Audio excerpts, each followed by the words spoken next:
Ladies and gentlemen, Season 1 is officially here, or at least it's officially here for Call of Duty Vanguard, and it is somewhat here for Warzone. And you'll see what I mean throughout this video. Warzone Pacific isn't fully out yet, but it's coming today, but the full Season 1 update is out for Call of Duty Vanguard. However, we do have patch notes, we do have a bunch of information from both Vanguard and on top of that, Warzone and Warzone Pacific as well. So in this video, that is what we're going to be doing, going over all of those big changes, what is in the patch notes, and everything like that. Now, before we dive into that, I just wanted to quickly remind you guys once again, if you saw my videos earlier today, you know this. I finally made merch. You guys have been asking for a while. It is the first link down in the description. It is only available for a week. Some of the colors are already starting to run out, so make sure you check it out while you still can.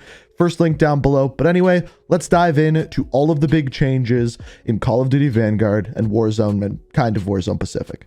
So this is the Season 1 update for Warzone. Warzone Pacific is kind of here. Preparing for Warzone Pacific, servers are undergoing maintenance to prepare for Season 1.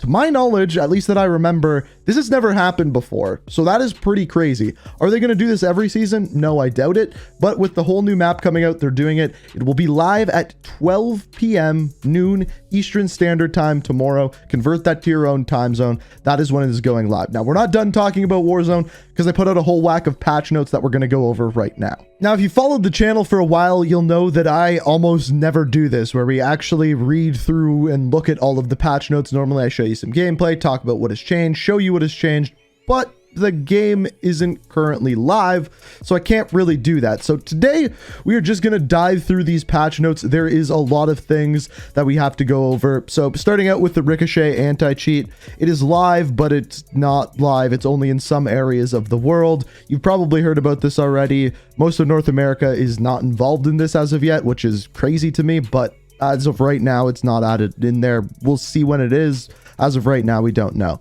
As far as the playlists that are coming today, first of all, we have Vanguard Royale, solos, duos, trios, and quads. And then on top of that, we have Vanguard Resurgence Quad. I recommend giving that one a try. I had a lot of fun with it. Regular Battle Royale quads. We'll talk about the difference between the two in a minute. It is in the patch notes. And then finally, Plunder Trios. The week of December 16th, we return with Rebirth Island. Now, we also have the Battle Pass, which we talked about in a video earlier today. After this, we have events. It doesn't go in depth with this, but there is a festive event coming in the next couple of weeks.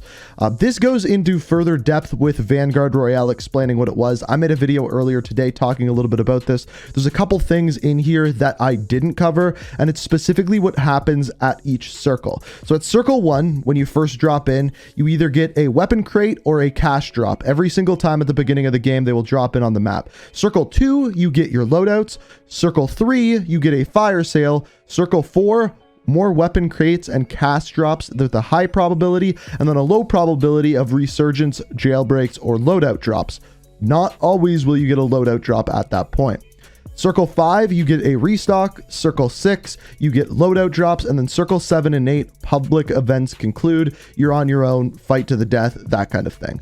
This next image that we have here shows the difference between Vanguard Royale and like normal Battle Royale. So for example, the weapons in Vanguard Royale are only Vanguard weapons, whereas the normal Battle Royale includes Modern Warfare, Black Ops Cold War, and Vanguard. You can see the difference between the kill streaks, the lethals, and tacticals. Basically, the way to look at this is if you can use it in Call of Duty Vanguard, you can use it in Vanguard Royale. Everything else is in normal Battle Royale. We also have Vanguard Resurgence. We talked about this. As long as you have a player on your team alive, you spawn back in. It is exactly the same as Rebirth Island. Nothing special there. We also have normal Battle Royale, which we just talked about, and Plunder, which we've had for a very long time. Now, of course, after this, we have the new map. The new map we talked about a lot today. I had gameplay up on the channel. If you want to check it out, there's a video. It'll probably be a card on the screen or something like that. This is the map, though. If you haven't seen it yet, I don't know where you've been, but here it is. These are all of the different locations. The new Gulag takes place inside the volcano. It's a very small and very cool location for it. Don't know how I feel about it and how it plays yet, but a cool location nonetheless. As we discussed before, Rebirth Island returns on December the 16th, and then we dive into a little bit more of the general and gameplay changes.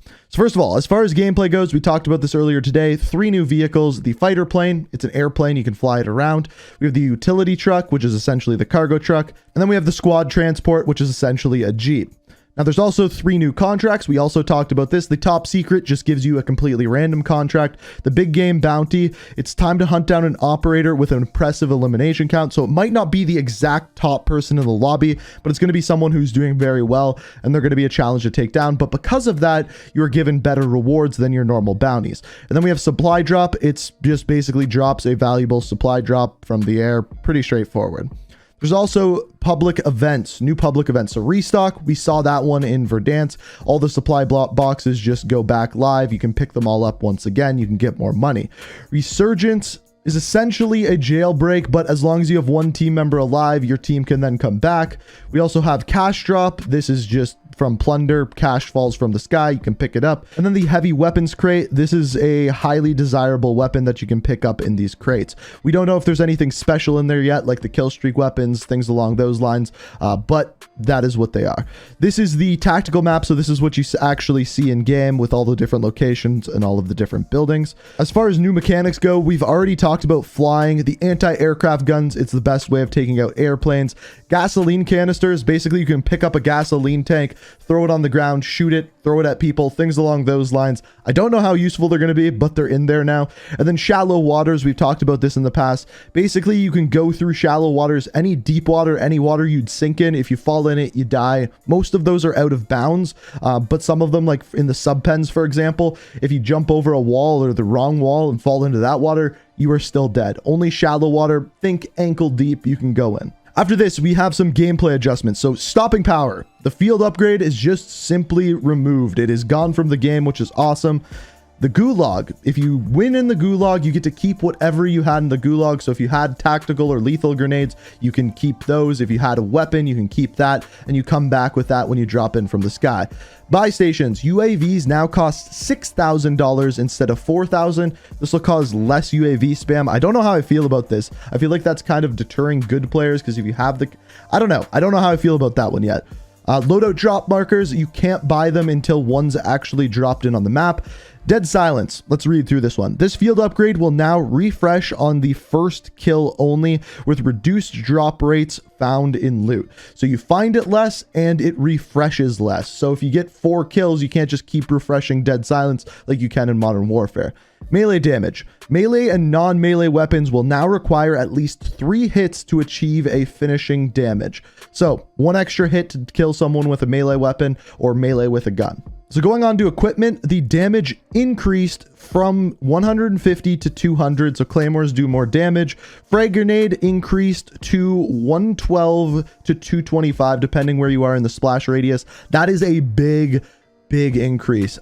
I actually might start using frag grenades because of this. It was 7140 before, so that's a big thing. The Molotov cocktail, the damage went up to 213643, so that's nearly double in some of the cases, and the duration of the Molotov doubled as well, so a big buff there. The proximity mine increased the damage by 25. The Semtex just went up a little bit, 4 damage and 10 damage depending on where you are in the blast radius, and they increased the throwing knife damage to 250, which is a very big deal, which means 1-hit throwing knives are going to become very common. This is a good piece of equipment to use. If you're good with throwing knife, give this a shot. Tactical equipment. So the decoy grenade will now fire rubber bullets that can hit and damage nearby enemies, only dealing 1 damage. The heartbeat sensor, the pulse time increased from 3 seconds to 6 seconds, so it sweeps less often. There's less spam on that. The snapshot grenade increased its radius doubly, so up to 28 meters. The stim will now additionally apply 3 seconds boost of movement speed, so pretty good there. And then they also reduced the amount of time that you are stunned by stun grenades, so that's one of the few that actually got nerfed. And then the gas mask, the animation now works a little bit better. It won't stop you in the middle of gunfights or throwing a grenade, things along those lines. It's good, but I still think they should just remove the animation altogether. If you're picking up a gas mask, you're going to put it on right away. You're not just going to have it hanging from your hip. So as far as the UI goes, I'm not going to go too far into this, but essentially people are a little bit confused because they say on all platforms they have changed the graphic options up to display and quality, and then in the image they showed underneath quality an FOV slider. because they were talking about all platforms, people thought that they were adding the FOV slider to consoles. As it turns out, it appears as though that's not the case. I don't know why. Don't shoot the messenger. I wish it was there too. Yes, it sucks. But other than that, if you want to read the rest of the UI changes, the patch notes will be linked down in the description.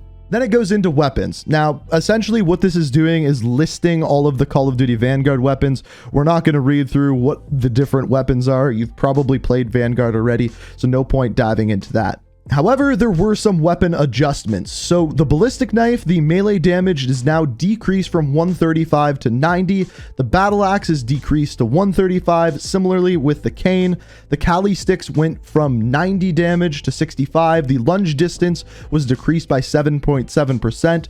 The melee finisher now requires 4 hits up from 2. That is a big nerf. And if you're still playing Modern Warfare, this also affects multiplayer as well. The mace damage is decreased to 135, the psi is decreased to 70, and the lunge distance is decreased just like the Kali sticks as well. So basically, melee weapons were the only weapons adjusted from previous games. That's all you needed to know. It then goes into the operators who will be coming. First of all, we have Francis Kai Lanakila. Probably saying that wrong, but this is the one in the background there actually that you are going to get in the battle pass. The other 2 will be coming out in season, and that is Lewis and Isabella. There's also the new prestiging system that has been implemented. This will go into a little bit more when we dive into the Vanguard content. You can then see the download sizes here. So on PlayStation 5, 44.7, similarly with PlayStation 4, Xbox One and Xbox Series X are 41.2, and then PC ranges from 37.8 gigs to 69 nice 0.1 gigs, depending whether you have Modern Warfare downloaded or not. So those are all of the patch notes for Season 1 for Warzone. Hopefully I didn't run through them too quickly. I tried to go through as fast as possible. I don't normally like reading patch notes just on screen like that, but it was the fastest way to do it, get the information out to you guys. And yeah, that's all you need to know. This goes live today at noon Eastern Standard Time. If you have Call of Duty Vanguard, you can play today. If not, it is the day after. So basically you get 24 hours early if you own Call of Duty Vanguard. Speaking of which, let's dive into the Season 1 Vanguard update. So the first thing that you'll notice when you boot up the game is that the multiplayer icon has now changed to feature Francis, the new character. When you go in here, the background has also changed as well to this kind of night mode. What you'll notice though is that none of the playlists have yet been updated. Control is supposed to be the new mode that came out today. It is not out as of yet. We don't know when these playlists will be updated. Similarly, there's no new map 24/7 like we normally get with a new season. However, if you go into custom games and you go to game setup and choose maps, you are able to see the 2 new maps in here. The first of which is Paradise, which is essentially a hazardous material testing zone. And on top of this, there's some underground trenches and bunkers with a 3-lane map style.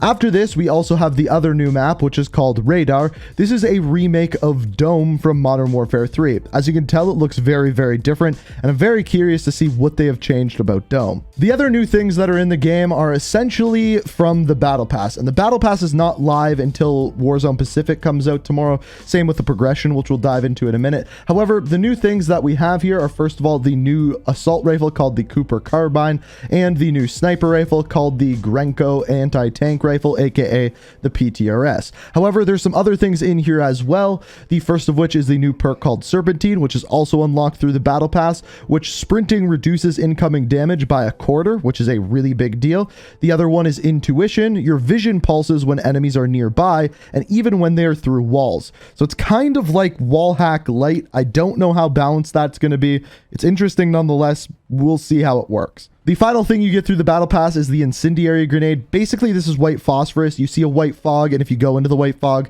it burns the enemies. It's interesting. It's kind of like a mix between a gas grenade and a thermite, so we'll see how it is in game, but once again, that is unlocked through the Battle Pass. Now, as I mentioned before, if you go into your barracks, the seasonal progression is not yet unlocked. Assumably, that will start at noon tomorrow as well. So moving into some specific weapon updates, the first one we have is the M1 Grand. This one is very, very simple. They simply reduced the recoil on this weapon. The second is the Type 99. With this weapon, they reduce the aim flinch, reduce the ADS time, and you retain one-shot kill potential for the chest shots when smaller caliber ammo is used. So a big buff there. Then we have the 3-line rifle, which has a reduced aim down sights time as well. So again, buffing the sniper. And then the Kar 98, you retain the one-shot kill potential for chest shots when using smaller caliber ammo as well. Now, specifically on sniper rifles, hollow points now reduce the range of the weapon. So it's only for sniper rifles, and that's all you need to know. Then with the top break, so the revolver, using lower caliber ammo now reduces range instead of reducing damage. Then for shotguns, the buck and slug attachment now reduces ADS speed penalty, so you ADS actually faster with this, but they reduce the headshot multiplier, making it a little bit worse. Now, if you're wondering about weapon progression, they didn't actually touch any of the weapon progression on any of the weapons but the sniper rifles. The XP earn rates for sniper rifles have been increased, but not for any other weapons. As far as kill streaks goes, the mortar barrage, they improve visibility by reducing the full screen smoke effect. As a result, players need to be closer to the barrage to be affected by it. This is good. The mortar barrage is very annoying. The second one is the flame knot. They added a damage direction indicator for players using the flame knot. Then for field upgrades, we have dead drop, which they made the charge time doubled, so it now takes twice as long as it did before. And then with the Goliath, they made it easier to determine if the Goliath is a friendly Goliath or not. The rest of the things that they changed on weapons, on maps, on things like that are all essentially bug fixes, and if you want to read them, I will link the patch notes down below. Now, there's also some new things in zombies. First of all, there's a new objective called Purge, where basically you control points. There's 14 new covenants. There is launchers now as weapons in zombies. There's new career challenges and seasonal progression in zombies as well. So that is the Season 1 update. There's a lot there, and there's going to be more to come later today when Warzone Pacific is actually launched. So if you're not already subscribed to the channel, make sure you do so. We have lots of Warzone Pacific content coming, Call of Duty Vanguard content coming, and everything in between. So make sure you're subscribed and have notifications on. Check out my merch, first link down in the description. If you enjoyed the video, make sure you hit that like button. Let me know what you think down in the comments. And as always, thank you so much for watching. And until next time, peace out. We are real.